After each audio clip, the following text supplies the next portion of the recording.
Cordial saludo para todos. El día de hoy vamos a hablar sobre el riesgo biológico en el sector odontológico. Nuestro NRC es 5442. Hacemos parte de Administración y Seguridad y Salud en el Trabajo. Nuestra docente es Xiomara Campo. Mis compañeros son Dayana Caterine Piratova, Flor Ángela Mora, Edwin Vera Vera, Mónica Alexandra Leguízamo y quien les habla, Laura Camila Guerrero Cruz. Riesgo biológico en odontología.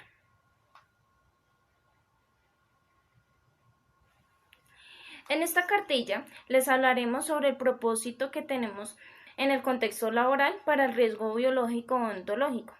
Los agentes biológicos a los que están expuestos diariamente y ponen en peligro la salud del trabajador.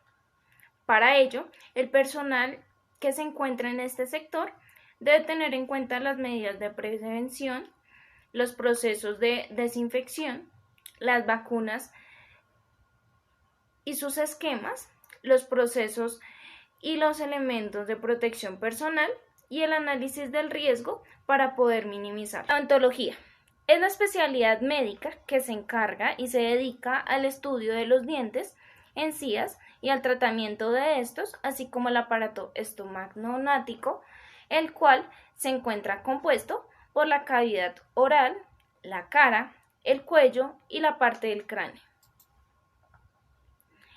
Estas son las especialidades del sector odontológico. La ortodoncia. Esta es la que se encarga del diagnóstico y la prevención de la corrección de la maloclusión, que esta es la que ayuda a corregir la mandíbula. La odontopediatra. Esta proporciona el cuidado preventivo y terapéutico de los niños y adolescentes, que nos lleva hasta los 12 años. La periodoncia es la rama que se encarga de la prevención, el diagnóstico y el tratamiento de las enfermedades que está afectando a los huesos y a las encías que están rodeados de los dientes. Cirugía maxinofacial es la encargada de diagnosticar los problemas dentales del paciente y determina los tratamientos para mejorar la funcionalidad de la boca. La rehabilitación oral trata las enfermedades de los tejidos blandos y duros de la boca y los problemas de la articulación temporomandibular. Salud dental.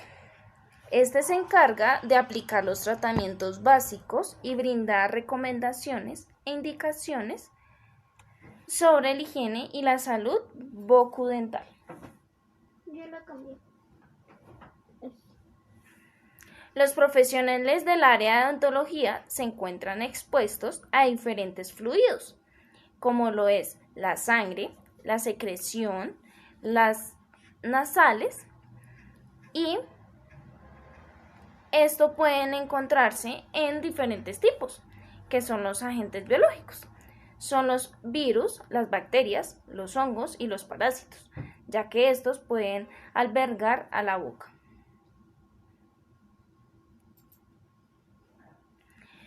Las principales fuentes en donde se encuentran los agentes biológicos. Principales fuentes donde se encuentran los agentes biológicos en el sector odontológico.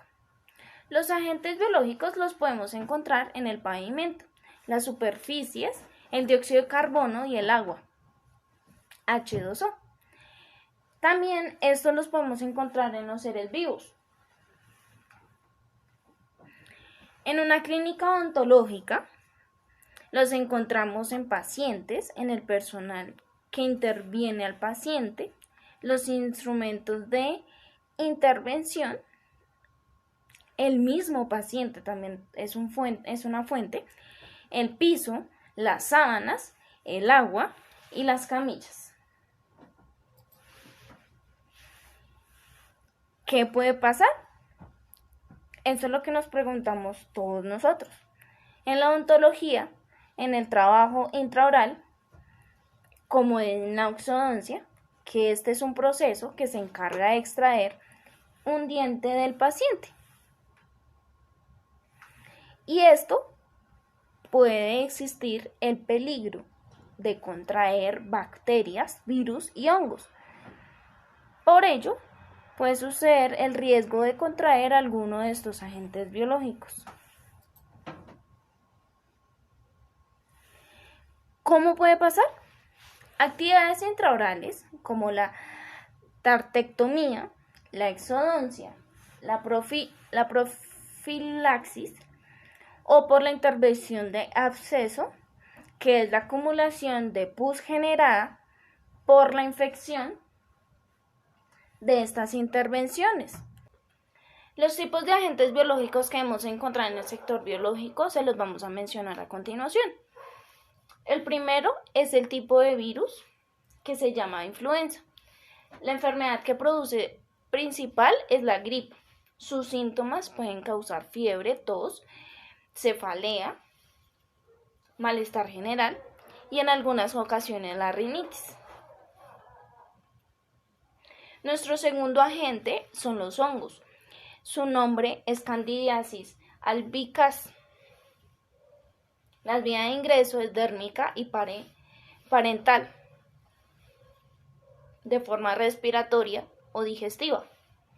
La enfermedad que produce es la cándida superficialis, que sus síntomas pueden ser sarpullido escamoso, sarpullido rojo, la picazón en la piel, picazón o secreción vaginal, las manchas en la boca. En algunas ocasiones son las uñas se convierten de forma quebradiza o duras. Nuestro tercer agente son las bacterias. Su nombre es Peptotetrococcus. En su vía de acceso es de forma digestiva, de forma oral. Las ingresamos por nuestra comida o por cualquier cosa que acerquemos a nuestra boca. La enfermedad que produce es el acceso parietal, que es puede causar inflamación, fiebre y pus en la forma bucal. Otro de nuestro mismo agente, las bacterias, su nombre es Portiporromonas. Su vía de acceso es de forma oral, como ya antes les mencioné, de forma de nuestros alimentos, acciones que realicemos con nuestra boca. La enfermedad que produce es la parodontosis, que puede ocasionar un mal olor y la mala movilidad de la boca.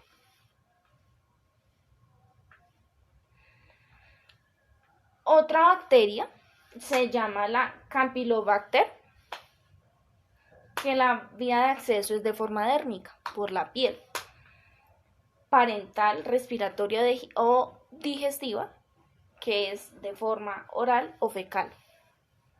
La enfermedad que produce es la gingivitis, que es sangrado, mal olor, la inflamación en las encías. Otra bacteria son la Clostridium tetani, que su vía de acceso es por las punciones de agujas contaminadas, heridas de bisturí contaminado. Son elementos que utilizan nuestros profesionales que no llevan su control de desinfección para cada uno de los instrumentos. La enfermedad que produce es rigidez, calambres musculares, dificultad al tragar y apnea. Cordial saludo, mi nombre es Ángela Mora. El día de hoy les voy a hablar sobre la identificación y análisis del riesgo biológico.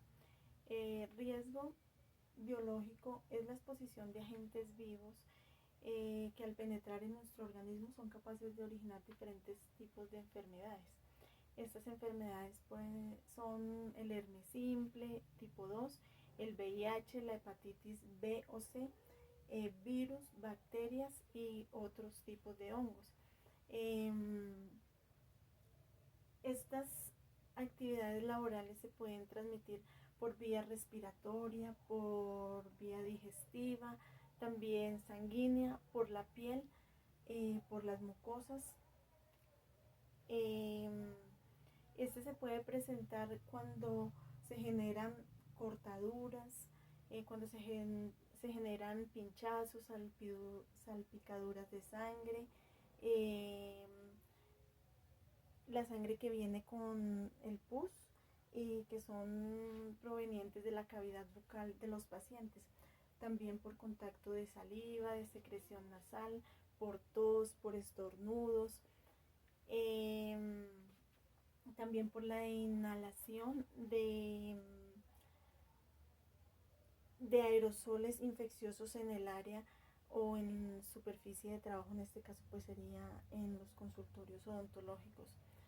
La información necesaria para identificar el riesgo es mediante la solicitud de información acerca de las enfermedades que pueden ser contraídas por los trabajadores de la salud oral como resultado de la actividad que están realizando.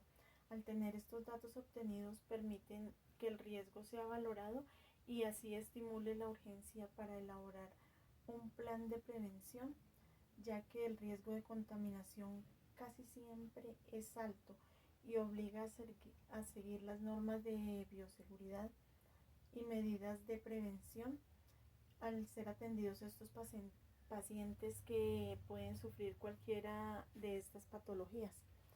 En el análisis del riesgo se pueden catalogar como, bueno, hay accidentes, hay incidentes, trae también consecuencias, enfermedades frecuentes, protocolo de accidente laboral. Bueno, los accidentes pues se puede presentar en la inoculación accidental de la sangre de pacientes y es más frecuente en el procedimiento odontológico, pues por lo, digamos, por lo que la actividad que se realiza ahí, ya que se manejan pinzas, se manejan jeringas, se aplican inyecciones, al extraer pues una muela, pues ahí va a haber cantidad de riesgo y puede sufrir accidentes.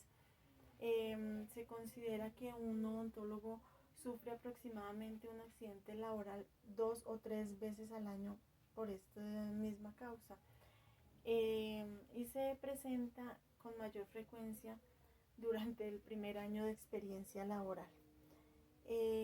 Los incidentes laborales se presentan por causa de la celeridad con que los trabajadores deben realizar los procedimientos. Cada cita no supera los 30 minutos, pues eso dependiendo. Si es en el sector público, pues son 15-20 minutos, pero pues si ya es particular, pues sí se pueden demorar un poco más, pero pues por lo general siempre son 30 minutos. Otro factor es la experiencia por parte de los trabajadores novatos y la falta de organización en el trabajo. Pues esto quiere decir que si un odontólogo tiene experiencia, pues el riesgo de accidentalidad es menos frecuente, mientras que pues el que está realizando las prácticas pues tiene la posibilidad de que pueda sufrir algún accidente por falta de experiencias. Las consecuencias para el trabajador, la principal son los pinchazos accidental, ya que en una inoculación pueden contraer el virus de la hepatitis B. En la actualidad el mayor peligro es el pinchazo contaminado con la sangre del paciente, con probabilidades de adquirir también la hepatitis C. Pues las enfermedades más frecuentes infecciosas son las que ya había mencionado, que es el herpes, la hepatitis B o C, el virus, bacterias, hongos, el VIH, también infecciones víricas del tracto respiratorio superiores y la tuberculosis. Los protocolos de accidente laboral se puede decir que son la exposición en piel no intacta, lavar abundantemente con solución salina y aplicar antisépticos. También otro es la exposición cutánea, y cuando sucede esto pues se debe lavar inmediatamente el área expuesta con abundante agua y jabón. Eh, y si la herida está sangrando demasiado, se recomienda apretar con algodón, o por lo general siempre lo hacen con gasa preferiblemente. Eh, y se oprime para con eso así la herida disminuye el sangrado. Y se aplica desinfectante y solución salina. Otros contaminantes pues es también, o sea, los ojos también están expuestos a contaminantes. Al caer alguna solución, pues lo recomendable es lavar inmediatamente con abundante agua. En la boca también, pues con agua y enjuagues repetidos. Pues se dice que todas las empresas deben conformar el COPAS, que es conformado según la disposición legal de la resolución 2013 del 86 y el decreto 1295 del 94 del Ministerio de Trabajo y Salud Social. El COPAS está conformado por igual número de representantes, el empleador y los trabajadores, para proveer la actividad al interior de la empresa. Quienes pueden postularse al COPAS. Todo trabajador de la empresa puede postularse al COPAS,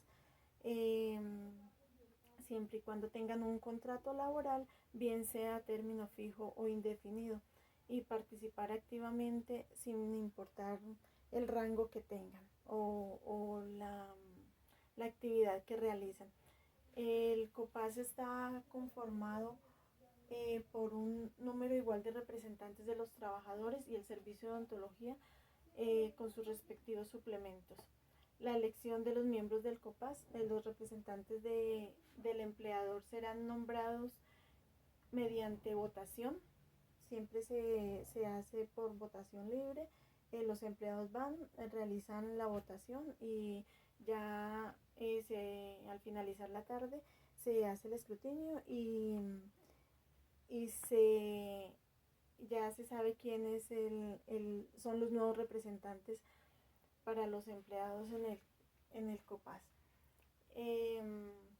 Para ello pues se hace un proceso de votación pues común y corriente. Se hace la inscripción de los candidatos, ellos hacen sus exposiciones y posteriormente pues se realizan las votaciones.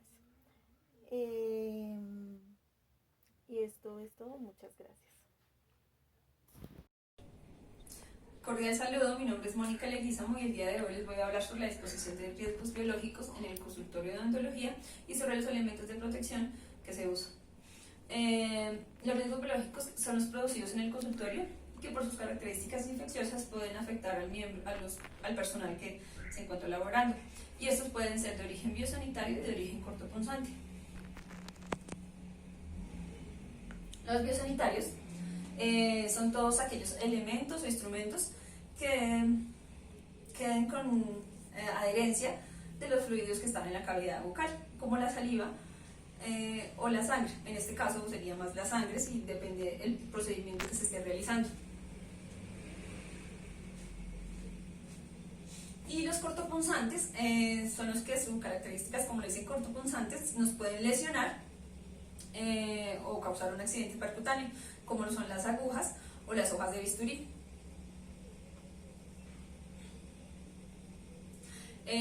Bueno, los biosanitarios van a las bolsas rojas, y estas las características de las bolsas son bolsas desechables, y estas bolsas deben de ser de un material de plástico o de polipropileno, debe ser de un calibre de más o menos de 2 milímetros, soportar un peso más o menos de 20 kilogramos y deben de ser resistentes a temperaturas de autoclaves.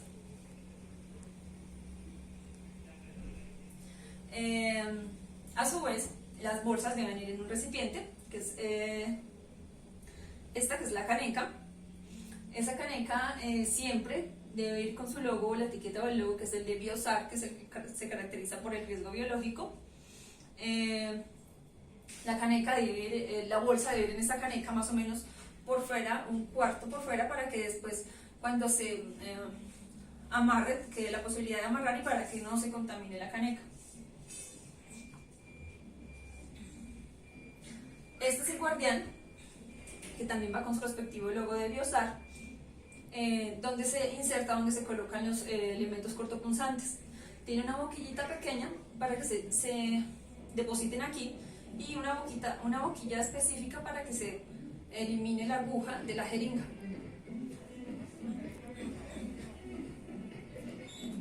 El manejo de los residuos cortopunzantes, bueno, entonces van al guardián. Del guardián, este guardián debe durar más o menos en el servicio, o sea, se especifica que se debe llenar hasta las 3/4 partes o 2 meses, lo que pase primero, o sea, si se llenan 3/4 partes o si da 2 meses y no se ha llenado, igual se debe retirar del servicio. Se debe cerrar la tapa, la tapita pequeña, se cierra y se coloca hermético, como se coloca con espalda de drapo alrededor, para que quede bien adherido y hermético la tapa con la base. Luego se entrega a la ruta sanitaria, quien a su posterior los depositan en bolsas rojas con su respectivo etiquetado. El manejo de los residuos biosanitarios, entonces está la bolsa con sus elementos biosanitarios. Se debe recolectar dependiendo del área, se marca, quien lo recolecta tiene que rotularlo de qué área fue. Se debe amarrar la bolsa, entonces con un nudo o con un lacito, se rotula y se envía al almacenamiento.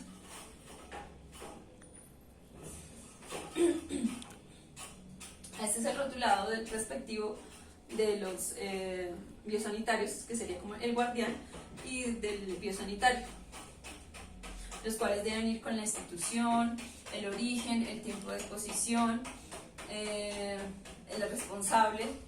A su vez también hay que hacer pesado, entonces si se saca del área, se va a llevar al almacenamiento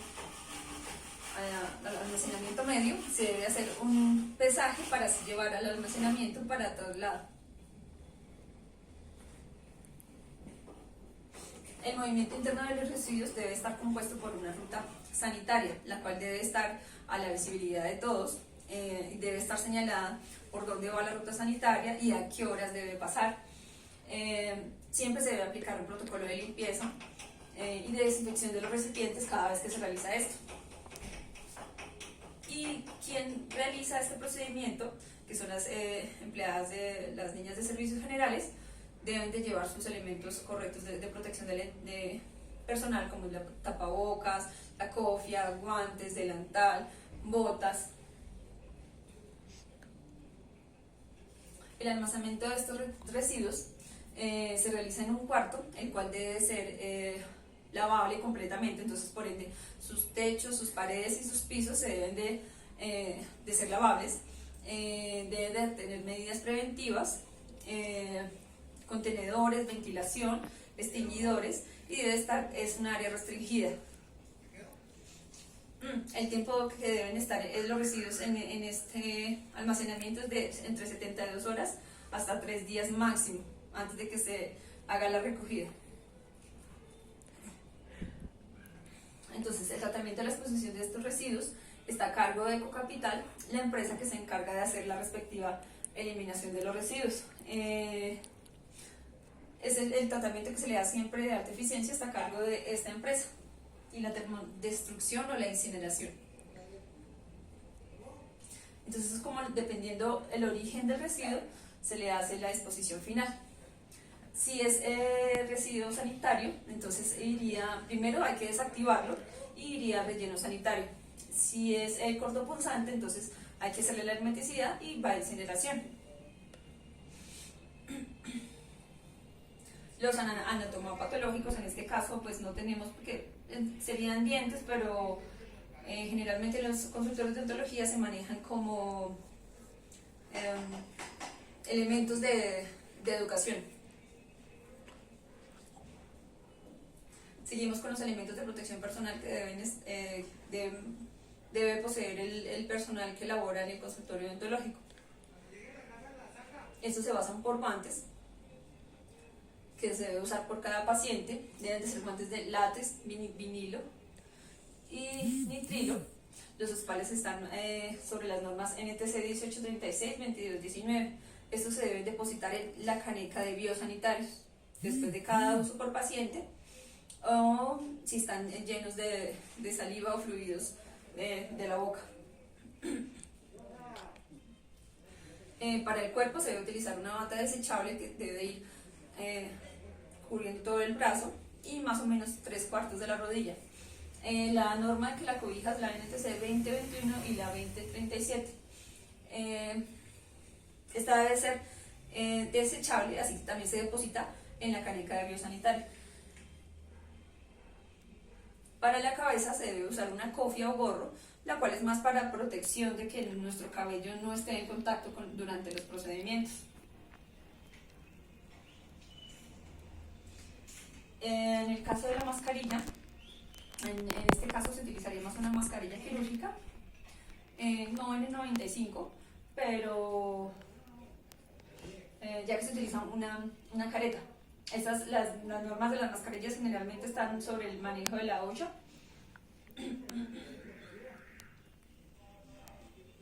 La careta odontológica es la que deben poseer los odontólogos. Esta es la que los protege el rostro de las salpicaduras o de los fluidos durante el procedimiento, ya que manejan la fresa y esto hace que salpique los fluidos de la boca hacia ellos. Entonces la careta es fundamental. Y las polainas, estas se utilizan en este caso, son más quirúrgicas, pero ellos los utilizan más para la protección de sus zapatos. Y están en la norma de protección para los pies sobre la NTC 2396 y 2257 y 1741.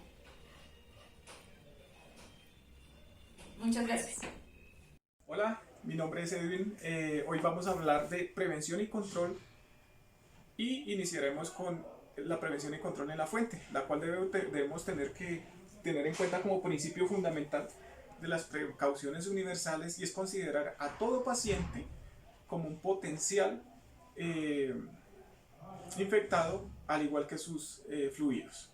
Teniendo en cuenta esto, pasamos a la prevención y control en el medio, en el entorno. ¿Cómo procedemos en el entorno? Entonces, en el entorno lo que hacemos es, en una clínica odontológica, es tener en cuenta todos aquellos residuos como gasas, algodones, vendas, catéteres, sondas, bueno, todo aquello que tenga o haya sido contaminado con fluido como sangre, deben ir en estos recipientes, en estas bolsas rojas, con estas características, como es el símbolo de riesgo biológico, y el rotulado, el cual debe ser también diligenciado una vez esté completo la bolsa y se siga el procedimiento para llevarse al destino final, que es la incineración.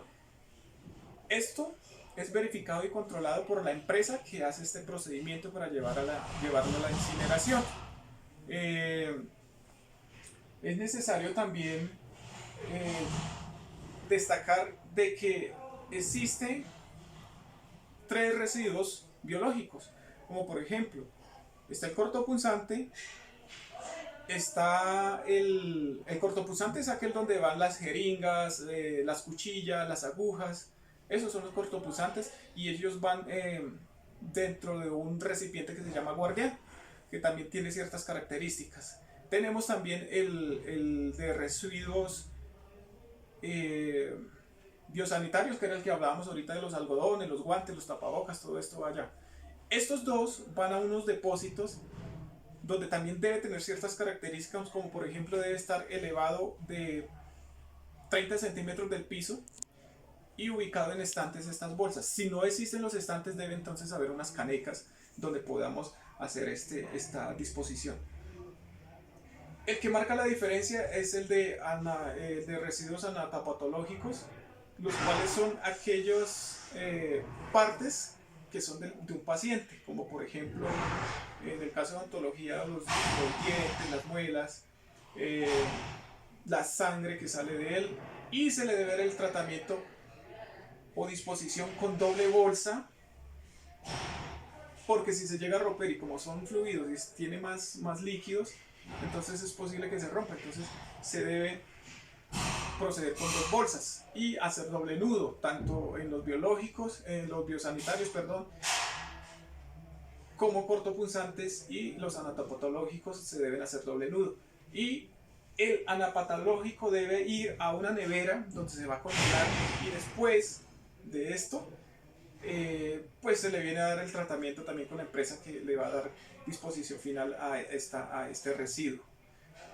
Igual, la empresa verifica peso, que se haya hecho el procedimiento adecuado, y posteriormente él pues procede a llevarlos y a eliminarlos en unos hornos donde van a incinerarlos. Esto en cuanto a disposición de residuos.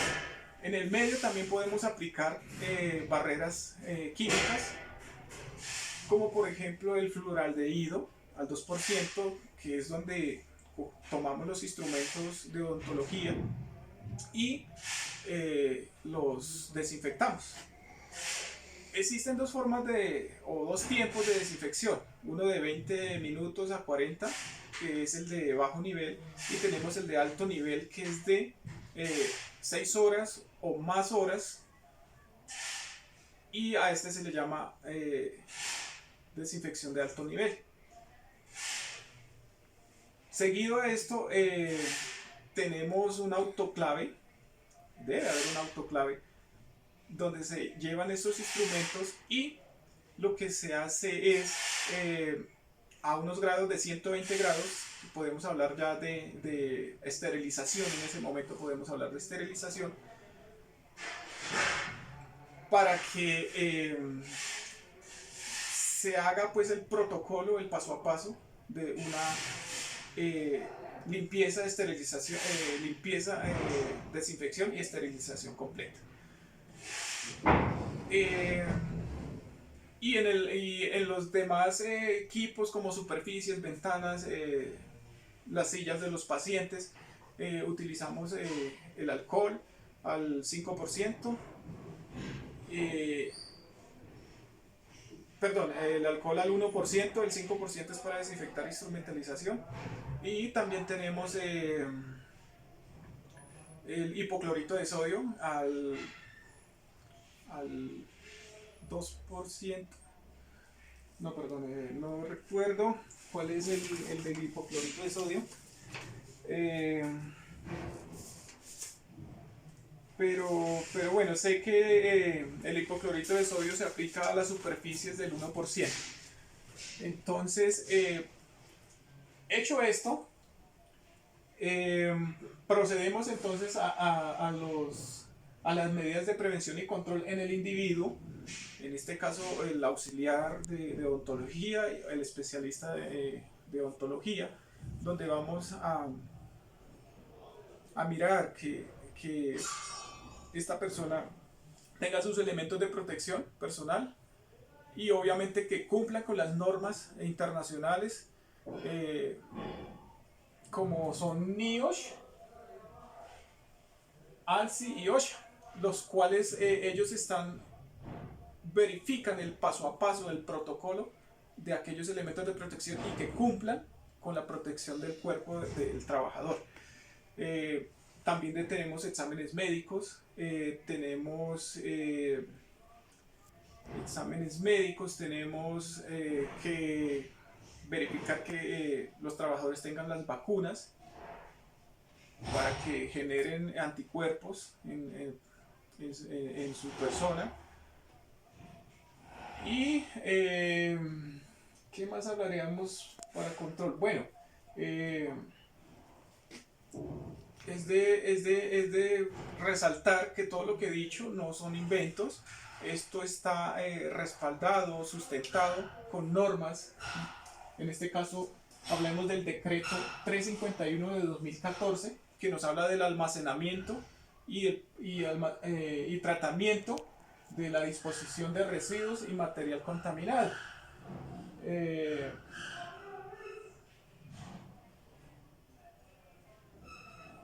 Y tenemos también la resolución 1164 de 2002, que nos habla ya específicamente de las características de la caneca, de la bolsa, cómo deben ser estos elementos. Elementos de protección, también tenemos normas, como es la ley 9 de enero del 24 de 1979 en los artículos 122, 123 y 124. La resolución 2400 de 1974 en su título 4, capítulo 2, de los equipos de elementos de protección, y están en los artículos 176 y 220. Capacitaciones, también tiene su decreto, que es el decreto 1072 de 2015, en su artículo 2.2.4.2.11, donde nos dice que debemos hacer estas capacitaciones y son obligatorias para hacerlas. Antes de terminar, debo decir que existen dos tipos de barreras químicas. Unas que son antisépticas, que son para las heridas o para el tejido vivo, y las otras que pues obviamente eran las que mencionábamos anteriormente, que son para